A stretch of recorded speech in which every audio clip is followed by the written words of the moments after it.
Agora passa a mensagem do nosso irmão Rodrigo Teixeira.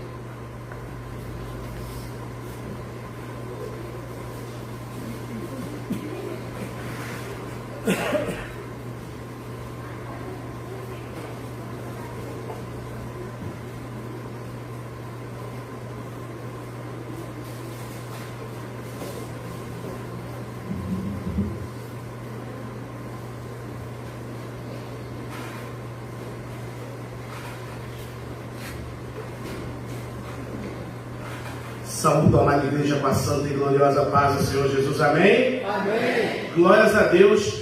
Deus é poderoso, Deus é maravilhoso. Agradeço pela oportunidade de estar aqui, mais uma vez falando da palavra do Senhor. Com esse louvor maravilhoso que me antecedeu, Deus me chamou, eu disse, eis-me aqui. Uma vez eu disse, eis-me aqui ao Senhor, e foi a melhor decisão que eu tomei na minha vida. Eu acredito que todos dividem do mesmo sentimento. Porque o Senhor chama e Ele capacita todas as condições, em meio a tantas coisas que acontecem. E a felicidade está trazendo a palavra do Senhor nesse mês da juventude, me faz recordar quando eu comecei, porque esse altar aqui, ele é um altar maravilhoso, é um altar onde Deus fala conosco, se manifesta, e foi onde eu comecei. A primeira vez que eu preguei foi aqui, no mês da juventude de 2009. Olha quanto tempo tem. Meu líder era o Isaac, que hoje está com o Senhor, e me deu a oportunidade. E o engraçado foi que em 2009 ele me deu essa oportunidade, dia 30 de agosto, sendo que no ano anterior eu sempre tive vontade de falar da palavra do Senhor, mas ficava, não é agora, não é o momento. E a gente ficava, não é o momento, tem que me preparar, e eu tive que passar por uma cirurgia. E aí eu pensei, e se eu não passar dessa cirurgia? E aí eu falei para o Senhor, eu não quero morrer sem fazer a tua vontade. Eu fiz um pacto, se eu não morrer nessa cirurgia, onde o Senhor me chamar, o momento que o Senhor me chamar, eu estarei preparado para falar da tua palavra. E de lá para cá, em nenhum momento em que me chamaram para uma oportunidade, eu falei, não, eu não tenho condições, a gente não tem condições de falar não para a chamada do Senhor.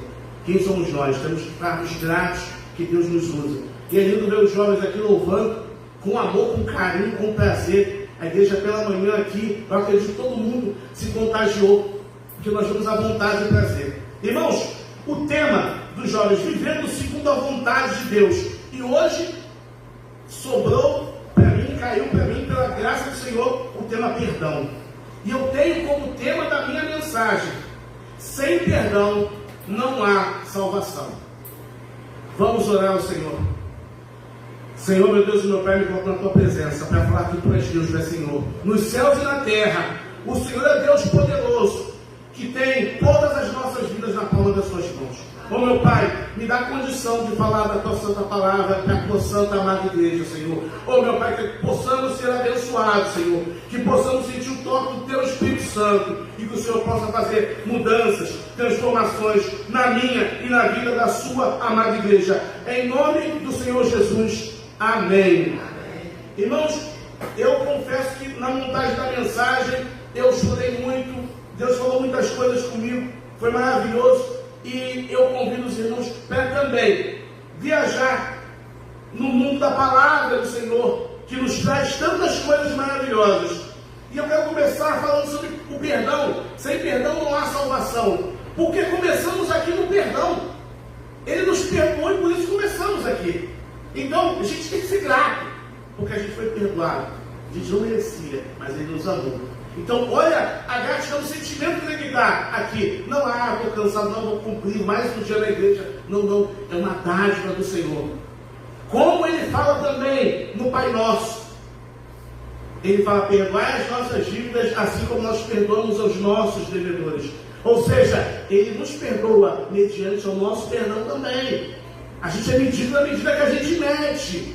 Então, nós temos que ter um coração perdoador. Faz parte de todo cristão. Rodrigo, mas é difícil perdoar. Você não sabe o que fizeram comigo. Realmente. Cada um se foi contar aqui as marcas e os problemas que passaram na vida, e que isso embrutece a gente e dificulta o perdão. A gente vai ter motivos humanos para falar que não vou perdoar. Mas aí vem o Senhor com a sua santa palavra, com a sua salvação, e nos traz motivos espirituais, mais do que fortes e plausíveis para a gente poder perdoar, para a gente se manter perdoador. E mesmo que seja perdoar e se afastar, mas devemos perdoar, estarmos de coração limpo, porque senão a gente não chega, não alcança ao Pai. E eu quero trazer aqui uma meditação, uma passagem da Bíblia, duas passagens muito fortes. Eu confesso que eu queria seguir por um outro caminho, mas a gente tem que ser humilde e obediente para o que o Senhor quer dizer. E Deus pediu para que eu pudesse contar uma história dentro da palavra do Senhor. Deus fala, Deus chama num determinado momento um homem, um momento complicado em Israel. E esse homem era um profeta. E é engraçado que hoje a gente vê o seguinte: homens falam, eu sou profeta de Deus, eu sou profeta de Deus. Mas você vai ver na Bíblia e fala assim, não. A vida de um profeta é uma. A tua vida é completamente diferente. O cara é profeta, o cara está vivendo uma vida tranquila, sem problemas nenhum. Não que isso não seja legal, mas na vida do profeta de Deus, dentro da palavra do Senhor, existem vários desafios, várias situações complicadas.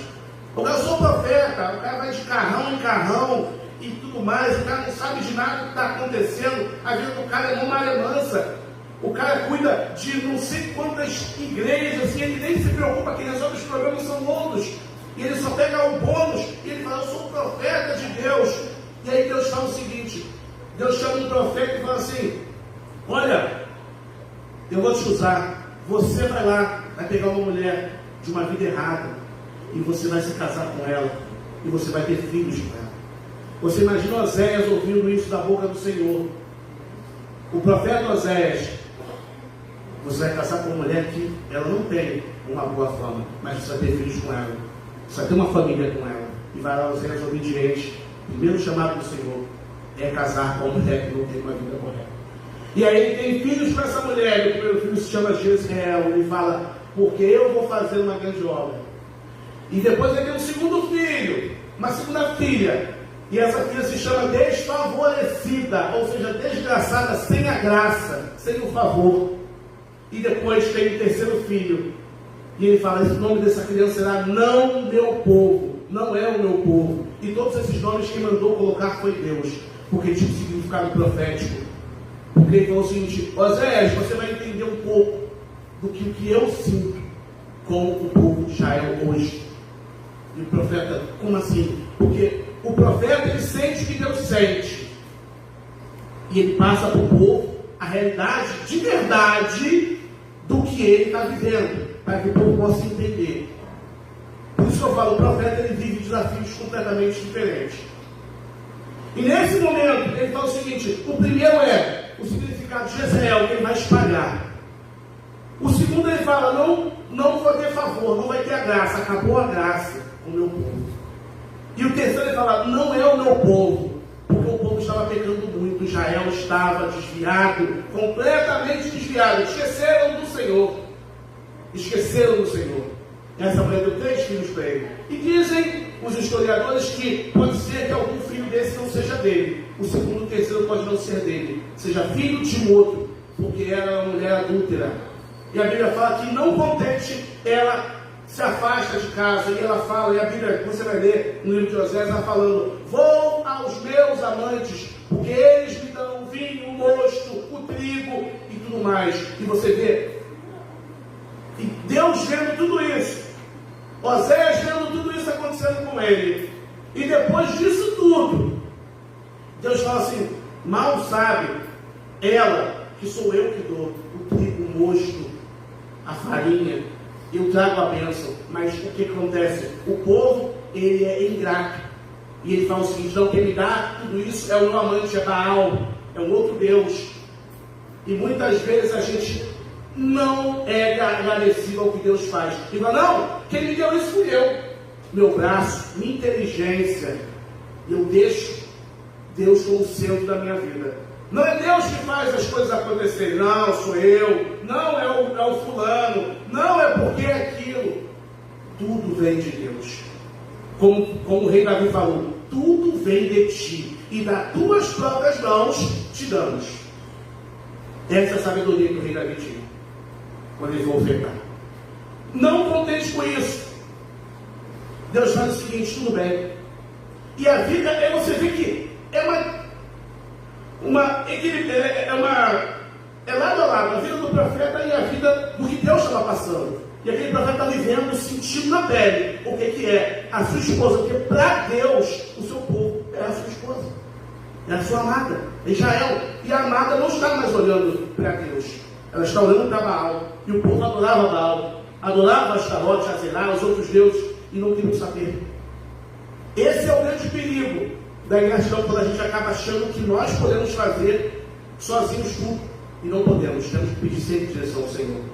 Chega um momento que Deus fala assim: ó, agora eu vou castigar, vou ensinar, porque Deus castiga ensinando, porque Deus ele é Pai de amor. Até na questão de castigar, Deus vai na medida correta. Deus não passa da medida, porque Ele sim nos fez com a sua própria mão, e Ele sabe a força, a resistência e até onde esse barro aguenta. Ele faz o castigo na medida correta. E Ele faz o seguinte: a Bíblia fala no livro do profeta Oséias, capítulo 2: ela não soube que eu é que lhe dei o trigo, o vinho, o óleo, e multipliquei a prata e o ouro, que eles usaram para Baal. Portanto, tornar-me-ei e reterei a seu tempo o meu trigo, o meu vinho, e arrebatarei a lã e o meu vinho, e que eles deviam cobrir a nudez. Agora descobrirei as suas vergonhas aos olhos dos seus amantes. Ninguém a livrará das minhas mãos. Farei cessar todo o seu gozo, as suas festas de lua nova, os seus sábados e toda a solenidade. Devastarei a sua vide e a sua figueira, que ela diz: esta é a paga que me deram os meus amantes. Eu, pois, farei deles um bosque, e as bestas feras do campo os devorarão. Castigá-la-ei pelos dias dos Baalins, nos quais lhe queimou incenso e adorou com as suas arrecadas e as suas joias. E andou atrás dos seus amantes, mas de mim se esqueceu, diz o Senhor. O povo de Israel, que passou por tudo isso, do Egito, foi liberto, Deus prometeu que a terra prometida, entraram, foram abençoados.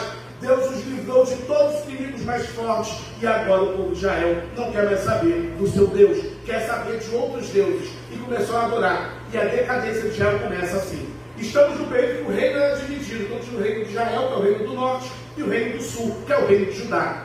O reino do norte já estava completamente pervertido, e a profecia era para ele. E Deus estava falando o que ia fazer. Mas Deus fala o seguinte, no 14, versículo 14 do capítulo 2: portanto, eis que eu a atrairei, e a levarei para o deserto, e lá falarei ao seu coração. Ou seja, Deus às vezes nos leva para algumas situações, para a gente poder entender o que está acontecendo na nossa vida. E é uma palavra muito forte. E ele fala o seguinte: e lhe darei dali as suas vinhas, o vale de Acor, a porta da esperança, e será ela obsequiosa, ou seja, agradecida, como nos dias da sua mocidade, e como nos dias que subiu da terra do Egito. Ou seja, o povo de Israel voltará a ser agradecido a Deus. Estava sendo mal agradecido, agora ele vai voltar. Ou seja, esse é o desejo de Deus. Eu vou chamá-la do deserto, no particular, para conversar tete a tete. Vou mostrar as situações, e ela vai voltar a ser como era antes, como era no tempo da sua mocidade, no seu começo, quando já era pequeno, mas dependia única e exclusivamente do Senhor. E eu estou falando aqui do povo de Israel, mas eu posso trazer isso para a minha vida e para a sua vida. Ele fala o seguinte: naquele dia, ó, no 16 é muito forte, naquele dia, diz o Senhor, ele me chamará meu marido, e já não me chamará meu Baal. Porque a palavra Baal quer dizer Senhor. Então, quando eles chamavam Baal, eles estavam falando que Baal era o Senhor deles. E Deus falou: vocês vão me chamar agora, voltaram a me chamar de meu marido. Eu sou a esposa, Israel, e Deus é o esposo. Olha só, isso é o desejo de Deus. Mas até então, ainda estava Gomer fora de casa atrás de seus amantes, e Oséias em casa com seus 3 filhos. O homem de Deus, olha a vergonha que esse homem de Deus está passando. E aí o interessante, aí vem toda a questão para poder fechar.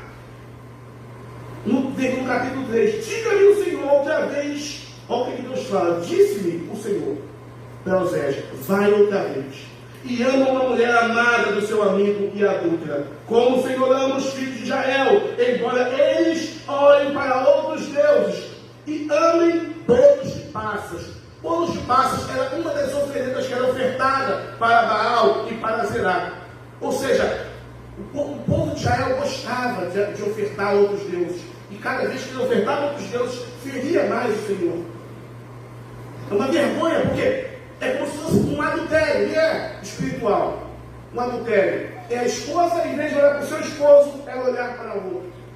E eu vou agradar outro. E o esposo vendo tudo isso. Esse é o Senhor Deus vendo Israel fazendo coisas erradas. E aí ele fala o seguinte, ó, do 3:2. Compra, pois, para mim, por 15 peças de prata, um homem e meio de cevada. Essa mulher foi buscar os seus amantes, e algo aconteceu lá. É muito bom a vida, né? Daqui a pouco essa mulher estava sendo vendida como uma escrava. E Deus falou assim, vai lá, Osés, e compra ela no mercado das escravas. Paga lá as 15 pratas, moedas de prata, talentos de prata se tiver, e um homem e meio de cevada, e compra ela de novo para você. Olha que profundo. Osés, um homem limpo e íntegro, tem que ir lá, né, comprar essa mulher no leilão de escravos. E você imagina a vergonha, porque os homens falam, ia lá, a mulher de Osés, que um ficou, o outro ficou também. Aquela que naquele dia estava lá, que estava no boteco bebendo, que estava com o outro, que não... E aquele homem limpo e íntegro tem que entrar nesse meio, pagar o preço e levar ela para casa. Olha que vergonha que o profeta passa. Mas tudo isso para ele poder sentir o que Deus sentiu. E aí, mas o tema é perdão. Ele fala o seguinte, olha, é muito bonito. Ele fala, e tu esperarás por mim por muitos dias, não te prostituirás, nem serás de outro homem, assim também eu esperarei por ti.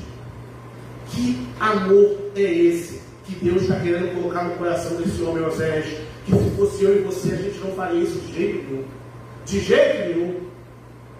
É o mesmo amor que Jesus entregou na cruz. Ele limpo e íntegro vai lá e se entrega na cruz por nós. E nós cheios de pecado, ele morre por todos nós. Ele vai pagar um preço que ele não precisava pagar. E aqui é pago 15 partes de prata e um homem e meio de cevada. Jesus foi vendido por 30 moedas de prata.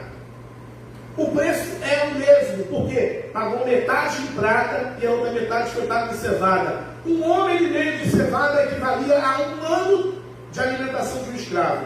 Dava 30 moedas também. Ou seja, o preço pago por o Gomer foi o mesmo preço que foi vendido Jesus por Judas. 30 moedas de prata, preço do escravo.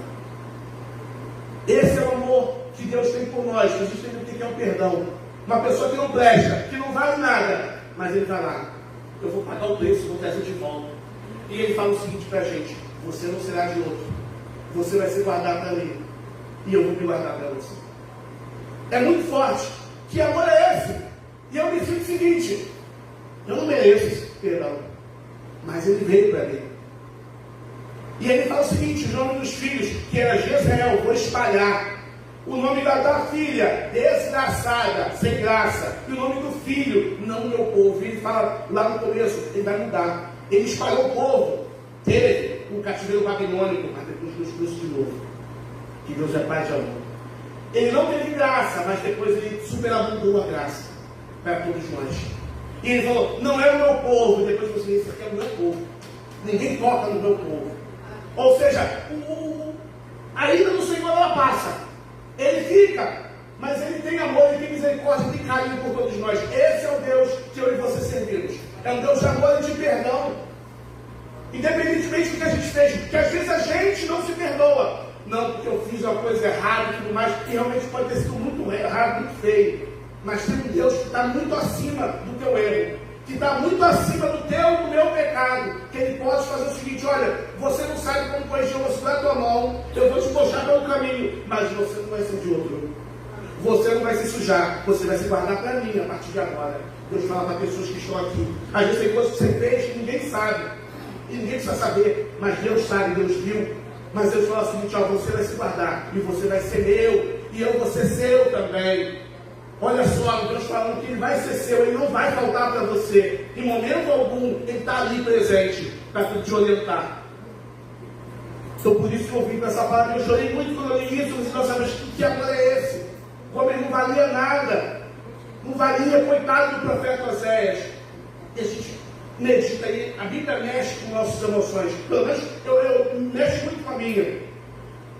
E outra questão, que eu quero terminar, concluir a minha mensagem, que eu quero ser breve, mas eu quero ser enfático, porque Deus tocou no meu coração, para falar de perdão, é para falar daquela parábola do filho pródigo, que para mim é uma parábola muito forte, que mostra o seguinte: como nós às vezes achamos que em algum momento a gente não precisa de Deus na nossa vida. O filho mais velho vai, o filho mais novo, fala: pai, eu quero a minha parte da herança, porque eu acho que eu já sei tocar minha vida sem o Senhor, já sei o que eu quero. Sou inteligente, estudo, faço isso, faço aquilo. O pai, não imagina o pai. Quem é pai é quem sai, eu sou pai. Você fica: nossa, meu filho quer se afastar de mim. Eu não queria, mas eu tenho que respeitar a opinião e o desejo dele. E o pai vai lá, sem morrer da herança. A herança sem morrer, como é que pode? Já começa errado. Ele queria antecipar algo. Ele ia receber quando o pai morresse. Ele antecipou, e aí o pai foi lá e tirou e deu. Passou um tempo, ele depois foi para outro lugar, vivia a vida dele da maneira que ele sabia, da inteligência dele, do que ele viu no YouTube, na internet. Olha, é assim.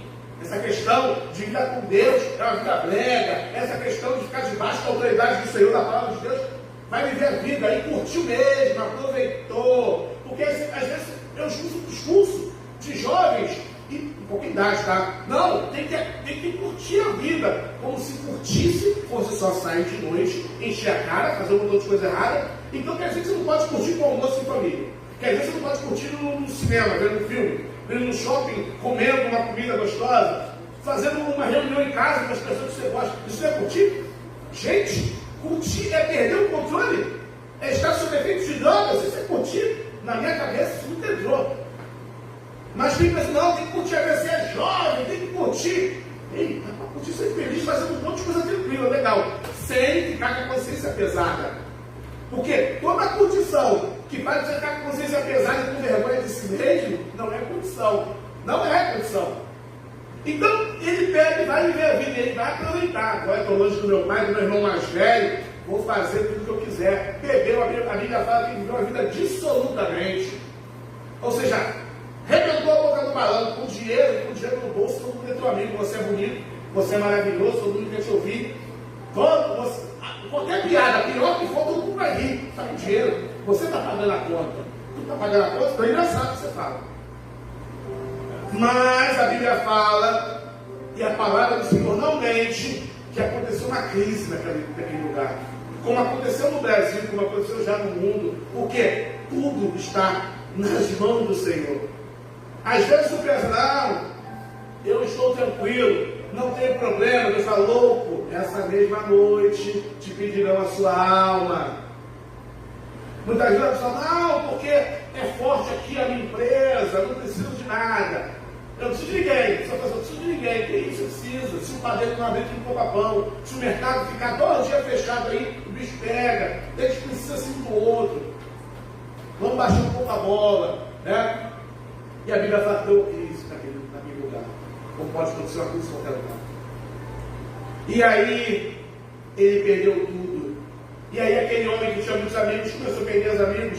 E aí, a fome bate na porta, ele tem que trabalhar. E a gente conhece a história. Ele vai trabalhar em cuidar de porcos. Olha só como é que a palavra do Senhor, ela tem um monte de detalhes. É texto dentro do texto. Ele vai cuidar de porcos. A gente sabe que para o judeu o porco é um animal imundo. Ou seja, ele vai se meter com algo que ele nunca se meteria na vida dele. O judeu não come carne de porco, ou seja, não cria porco, não tem criação. E ele vai se meter com aquilo. E a fome era tão grande, o desespero era tão grande, que ele desejou comer a comida do porco. Olha só, um homem que vivia a vida de marajá em casa, pegou o dinheiro, curtiu tudo, nunca tinha passado por dificuldade. Aí ele começou a falar assim, aí a consciência bateu. Caiu a ficha, né? A gente fala, quantos servos do meu pai? Quantos trabalhadores do meu pai? Tem pão liberado para comer. E eu estou aqui e não tenho nada, quero comer a comida do povo. Porque o inimigo quer fazer, sabe o quê? Fazer com que você se sinta um animal mesmo, te humilhar. Ele quer humilhar.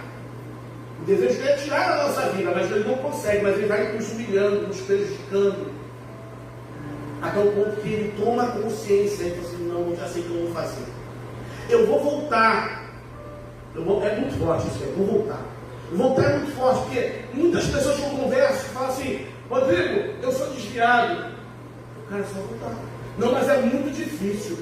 Parece que uma vez desviado para sempre. O diabo colocou isso na cabeça de muita gente. Ei, é só voltar. O pai está esperando.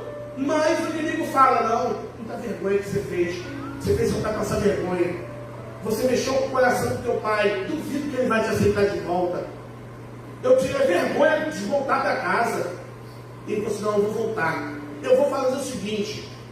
Como eu não tenho condição de pedir nada para o meu pai, comprar nada, eu vou querer voltar para ser trabalhador do meu pai. Eu vou trabalhar para ganhar um salário. Igual os empregados. Tá bom. Pelo menos eu tenho pão ali e tudo mais. Olha, ainda foi humilde. E é os dias que falta para pessoas voltarem. Deixa para lá. Não pode ter compromisso com ele. Você errou. Ei, parou de errar agora, então vamos começar a caminhar correto. A todos que estão alcançando a minha voz, não tenha compromisso com o erro. Errou. Um abraço. Deixa para lá e vamos caminhar o caminho correto. E a Bíblia fala que para mim é o momento mais lindo de toda essa palavra. Quando ele está voltando. Ele está voltando arrasado, destruído, maltrapilho, igual um mendigo. O pai está esperando ele voltar. É muito forte. Existe um pai esperando o filho voltar. E quando o filho está longe, o filho não vê, porque a gente tem a visão limitada. O pai vê de longe, mas o filho não vê o pai. Porque o teu pai, ele está esperando você voltar. Ele está esperando. Às vezes você não está vendo, você está caminhando e você está humilhado, de cabeça baixa. Aí quando ele olha, o nosso Deus, o nosso Pai é um Pai de amor e de perdão tão grande, que ele olhou o filho, corre, e ele vai de encontro ao filho e abraça o filho. Não importa se o filho está sujo, não importa se o filho está fedendo, não importa como está, o pai o abraça. Porque nós pais temos amor pelo nosso filho incondicionalmente. Do jeito que ele tiver, a gente vai querer ter ele. E a gente, como filho, às vezes não acredita nisso. Ele entenda isso. Deus Pai te quer. Se você fala que você quer voltar, do jeito que você tiver, ele vai te aceitar. Ele vai colocar um anel no seu dedo, igual colocou no filho dele. Ele vai colocar sandálias nos pés, que ele estava descalço. Ele vai mandar trocar suas vestes. As vestes do pecado, da sujeira, vão se transformar em vestes de limpeza, de pureza. E você vai ter uma nova vida. Ou um perdão que o Pai está disposto a liberar. E que nós temos que acreditar nisso. Porque eu vejo muitas pessoas desviadas não acreditando mais no perdão do Pai. Como se o pecado fosse mais forte do que o perdão. Não é. O que Jesus fez na cruz por mim, por você e por toda a humanidade é mais forte do que qualquer pecado. Se eu acreditar nisso, eu consigo me desvencilhar de qualquer coisa. O ponto para que possamos analisar é quando o filho mais velho olha e chega e vê a festa que está acontecendo. Meu pai fala, vamos fazer um churrasco, vamos fazer uma festa. Meu filho estava morto, no mundo, abandonado. E agora ele está vivo de novo, ele está comigo, ele está na casa. Ou seja, o pai que celebra é festa. É uma relação vertical. Mas aí a gente já fala da relação horizontal. Porque o filho mais velho chega e olha, que festa é essa que está acontecendo? Aí vem alguém e fala, meu irmão, quem tem irmão que saiu, tal, voltou. Na baixa, teu pai vai fazer uma festa para ele. E aí o irmão, que deveria estar feliz, ele fica chateado. Muitas vezes acontece isso com a gente. E é para que a gente possa meditar. Essa meditação que eu tenho que trazer para vocês. Porque às vezes, na relação eu com Deus é uma coisa, mas na relação eu com o irmão, tudo bem que o irmão fez coisa errada, que tomou a atitude errada, mas eu como irmão, eu deveria estar feliz porque ele está voltando vivo. Eu devo estar feliz que o meu irmão está aqui presente na igreja. Eu não posso assim, curtiu todos, agora se converteu de novo. Esse cara aqui não tem jeito. Não. Se pai falou que tem jeito, amigo, quem sou eu para falar que não tem? Eu sou irmão dele, às vezes o relacionamento entre irmãos é meio complicado mesmo. O relacionamento da gente aqui, às vezes é mais severo. A gente cobra, a gente aperta. Ei, mas uma coisa que eu quero falar para você, irmão, mais novo ou mais velho, se o pai perdoou, está perdoado. Não passa pelo teu crivo, não passa pelo crivo de você. A nós irmãos não cabe julgar, a nós irmãos cabe abraçar. Porque é isso, quanto mais que volta que te abraça, que fica aqui, mais pessoas vão para o reino de Deus. A pessoa não vai tomar o meu lugar com Deus. A casa do meu pai tem muitas moradas. Então fica tranquilo. Ah não, porque essa irmãzinha só fazia coisa errada, agora quer vir para a igreja? Amém, irmão. Jesus morreu por ela. Jesus morreu por você também. Você tem seus erros, ela também tem.